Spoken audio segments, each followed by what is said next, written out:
My name is Professor Haseeb Jat and I am permanent lecturer in NMGA Preparation Center. My qualification is MPhil Physics from Punjab University. My specialization in material science.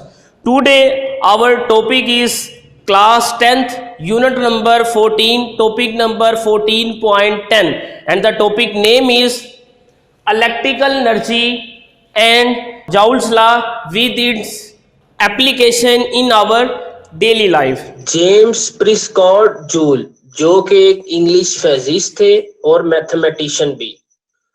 Joule ने nature of heat को study किया और heat का mechanical work के साथ relation को दरियाफ्त किया, और यही दरियाफ्त जो law of conservation of energy बना, फिर इसी law of conservation of energy को तब्दील किया गया फर्स्ट लॉ ऑफ थर्मोडायनामिक्स में, और एनर्जी का ऐसा यूनिट भी इसी जेम्स प्रिस्कॉट जूल के नाम की वजह से ही जूल रखा गया। सबसे पहले हम बात करते हैं इलेक्ट्रिकल एनर्जी की। इलेक्ट्रिकल एनर्जी के जो सोर्सेज हैं, हम बात करें जी source of electrical energy. Source of electrical energy में ना बच्चे, सबसे पहला जो मेन सोर्स लेते हैं हम इलेक्ट्रिक जनरेटर। दूसरी हम बात करते हैं जी cell and batteries is the major source of electrical energy. पहले हमने बात की जी electric generator, other is cell और बैटरीज। जनरेटर से अगर हम इसे ना हाइड्रो इलेक्ट्रिक पावर स्टेशन की बात करें, हाइड्रो इलेक्ट्रिक पावर स्टेशन में क्या होता है, turbine runs a generator to produce electrical energy. Turbine जो है वो जनरेटर को चलाती हैं और जनरेटर से आगे इलेक्ट्रिसिटी प्रोड्यूस की जाती है। Electricity, electric energy, electric current as it is. अब हम हाइड्रो इलेक्ट्रिक पावर स्टेशन की मैं बात बताना चाह रहा हूं कि उसमें वाटर को हाई पोटेंशियल पे, हाई पोटेंशियल एनर्जी पे वाटर को स्टोर किया जाता है। Construct a dam, build a dam, dam बनाए जाते हैं। वो पानी, हायर पोटेंशियल वाला पानी, उसे डाउन किया जाता है, लो पोटेंशियल की तरफ मूव होता है। नीचे टरबाइन लगी हुई होती हैं, टरबाइन जनरेटर को चलाती हैं और जनरेटर से आगे इलेक्ट्रिसिटी या इलेक्ट्रिक एनर्जी जो है वो प्रोड्यूस की जाती है। दूसरी बात जो है, जब charge, when charge move higher potential to low potential, जब चार्ज हायर पोटेंशियल से लो पोटेंशियल की तरफ ट्रांसफर होता है तो वो एनर्जी जो है उससे डिलीवर होती है, एनर्जी ऑब्टेन होती है।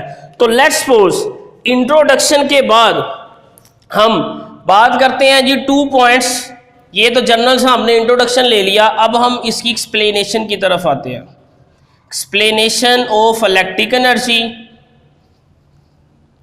उसके बाद हम जॉल्स लॉ पे भी, मतलब उसकी स्टेटमेंट या जॉल्स लॉ को भी इसके साथ डिफाइन करेंगे। फिर उसके डेली एप्लीकेशन क्या है इलेक्ट्रिकल एनर्जी की और जॉल्स लॉ की, वो हम डिस्कस करते हैं। यहां बात करें से लेट्स सपोज 2 पॉइंट्स लें, 2 points A and B. A is a higher potential, B is a low potential. When a charge Q move higher potential to low potential, जब एक चार्ज हायर पोटेंशियल से लो पोटेंशियल की तरफ transfer होता है तो उससे हमें इलेक्ट्रिसिटी, इलेक्ट्रिक एनर्जी जो है वो ऑब्टेन होती है। तो वो इलेक्ट्रिकल एनर्जी यहाँ कहते हैं कि यूनिट पोज charge move from higher potential to low potential to obtain electric energy या simple energy W is equal to V Q. W energy, V potential और Q जो है यहाँ पे चार्ज को शो कर रहा है। अब जब हमने चार्ज की बात की ना, तो फिर यहाँ पे rate of flow of charges, जो कि करंट की डेफिनेशन है, I is equal to Q over T, जिसे हम कहते हैं जी rate of flow of charges, rate of flow of charges, electric current, यहां से Q की वैल्यू निकाल ले तो Q is equal to I T. अब put the value of Q in equation A, Q की वैल्यू इक्वेशन ए में पुट करें सो W is equal to V I T. अब ये जो है ना बच्चे, ये एनर्जी है, एनर्जी सप्लाइड बाय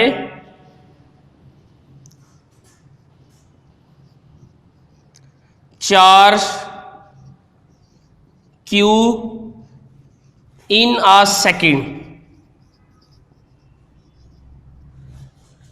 अब जो इलेक्ट्रिकल एनर्जी है वो चेंज हो जाती है, electrical energy in the form of heat, light etcetera. जब लाइट की हीट की फॉर्म में इलेक्ट्रिकल एनर्जी चेंज होगी तो करंट फ्लो होने की वजह से उसे कुछ रेजिस्टेंस का फेस करना पड़ेगा। जहां पे रेजिस्टेंस आ जाती है वहां पे हम यूज करते हैं जी Ohm's law, by using Ohm's law.